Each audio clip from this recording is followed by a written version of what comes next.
La vie des saints ne comporte pas seulement leur biographie terrestre, mais aussi leur vie, leur agir en Dieu après leur mort. Chez les saints, il devient évident que celui qui va vers Dieu ne s'éloigne pas des hommes, mais qu'il sera au contraire vraiment proche d'eux. Nous ne le voyons mieux en personne d'autre qu'en Marie. Parmi les saints, il y a par excellence Marie, oui, mère du Seigneur, et miroir de toute sainteté. Dans l'évangile de Luc, nous la trouvons engagée dans un service de charité envers sa cousine Élisabeth, auprès de laquelle elle demeure environ 3 mois, pour l'assister dans la phase finale de sa grossesse. À l'occasion de cette visite, elle dira « Mon âme exalte le Seigneur » Luc 1, 46. Elle exprime ainsi tout le programme de sa vie. Ne pas se mettre elle-même au centre, mais faire place à Dieu, rencontrer tant dans la prière que dans le service du prochain. Alors seulement le monde devient bon. Marie est grande précisément parce qu'elle ne veut pas se rendre elle-même grande, mais elle veut rendre Dieu grand. Elle est humble, elle ne veut être rien d'autre que la servante du Seigneur. Luc 1, 38, 48. Elle sait qu'elle contribue au salut du monde, non pas en accomplissant son œuvre, mais seulement en se mettant pleinement à la disposition des initiatives de Dieu. Elle est une femme d'espérance uniquement parce qu'elle croit aux promesses de Dieu et qu'elle attend le salut d'Israël. L'ange peut venir chez elle et l'appeler au service décisif de ses promesses. C'est une femme de foi. Heureuse celle qui a cru, lui dit Élisabeth, Luc 1, 45. La parole du crucifié aux disciples, à Jean et à travers lui, à tous les disciples de Jésus. Voici ta mère, Jean 19, 27. Devient, au fil des générations, toujours nouvellement vrai. De fait, Marie est devenue mère de tous les croyants. C'est vers sa bonté maternelle, comme vers sa pureté et sa beauté virginale, que se tournent les hommes de tous les temps et de tous les coins du monde. Dans leurs besoins et leur espérance, dans leur joie et leur souffrance, dans leur solitude, comme aussi dans le partage communautaire. Et ils font sans cesse l'expérience du don de sa bonté, l'expérience de l'amour inépuisable qu'elle déverse du plus profond de son cœur. Les témoignages de gratitude qui lui sont attribués dans tous les continents et dans toutes les cultures expriment la reconnaissance de cet amour pur qui ne se cherche pas lui-même, mais qui veut simplement le bien. De même, la dévotion des fidèles manifeste l'intuition infaillible de la manière dont un tel amour devient possible. Il le devient grâce à la plus intime union avec Dieu, en vertu de laquelle elle s'est totalement laissée envahir par lui. Condition qui permet à celui qui a bu à la source de l'amour de Dieu de devenir lui-même une source d'où jailliront des fleuves d'eau vive. Jean 7, 38.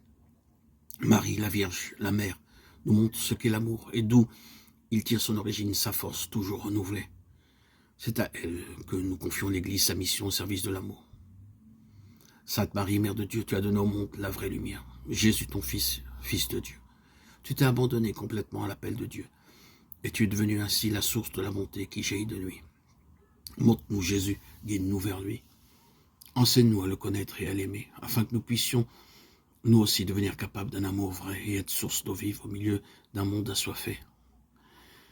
Ici se terminent les écrits donnés à Rome, près de Saint-Pierre, le 25 décembre 2005, à la solennité de Nativité du Seigneur, en la première année du pontificat de Benoît XVI. Pour ma part, je voudrais faire une petite parenthèse. Ces écrits de Benoît XVI, Dieu est amour, ont éveillé en moi le besoin et la nécessité de révéler ce qui a été pendant toutes ces années, depuis maintenant 5 ans, depuis mon baptême le 26 septembre 2019, mon amour pour la Sainte Vierge Marie. Déjà dès l'âge de mes 17 ans, je lisais les écrits de notre Seigneur, l'évangile d'amour, et j'avais la foi que Marie, la Mère de Dieu, était notre mère, et que je pouvais compter sur sa maternelle intercession. Et aujourd'hui, dans cet audio, par ces écrits qui m'ont beaucoup apporté en point de vue d'enseignement et sur la compréhension de ce qu'est Dieu, je vous révèle, mes chers auditeurs et auditrices, mon amour pour Marie. J'ai été baptisé le 26 septembre 2019 selon le rite non pas catholique mais évangélique, au nom de Jésus, par immersion au lac de ma ville, là où je suis né. Et j'en suis sorti complètement transformé. Et malgré mon appartenance et ma compréhension de tous ces écrits et faisant partie d'une église évangélique, je crois fermement en mon cœur et dans tout mon être qu'il faut prier Marie, car elle intercède sa puissance, son pouvoir d'intercession est puissant, et qu'il faut toujours prier Marie. C'est une parenthèse que je fais, et c'est aussi un secret que je vous révèle de ma vie personnelle. Cela peut vous apporter peut-être une instruction, mais sachez bien qu'en priant Marie, vous trouverez de nombreuses réponses à vos soucis. Il faut aimer Jésus en esprit, en vérité, et il faut prier Jésus, bien sûr, mais le pouvoir d'intercession de Marie est aussi important et très important.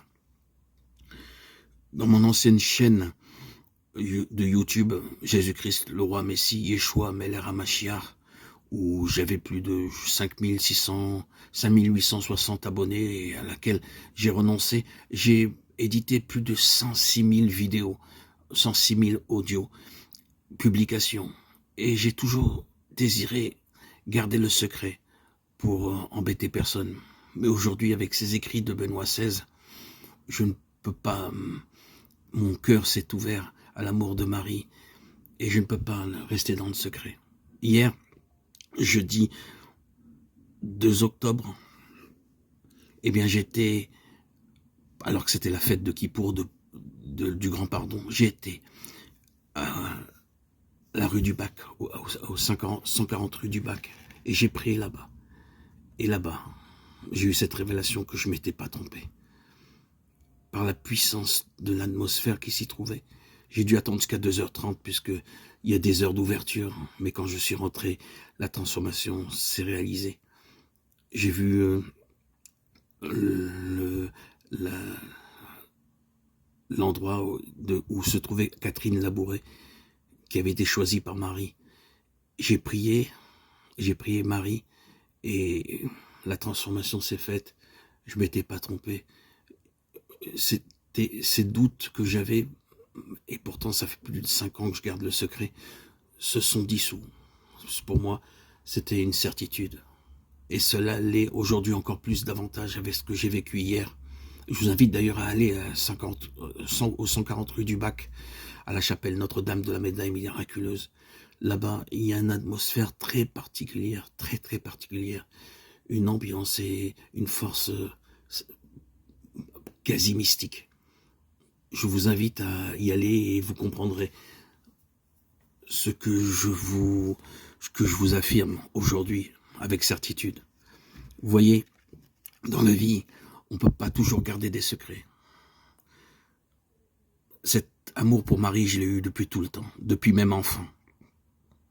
Cet amour pour Marie, je l'ai eu autant que j'ai eu cet amour pour Jésus.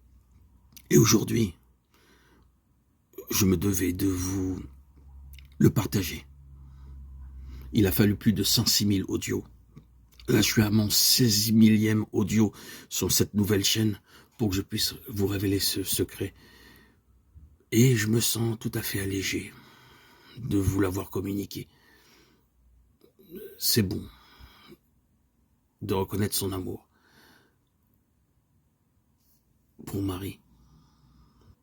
Je m'engage donc aujourd'hui plus que jamais à vivre dans la logique de l'amour du Christ et de sa mère. Luc 2, 22, 35, Jean 19, 1, 5. Alléluia. Gloire à Dieu au plus haut des cieux et paix sur la terre aux hommes qu'il aime. À toi, Seigneur, tout honneur, toute gloire pour les siècles des siècles.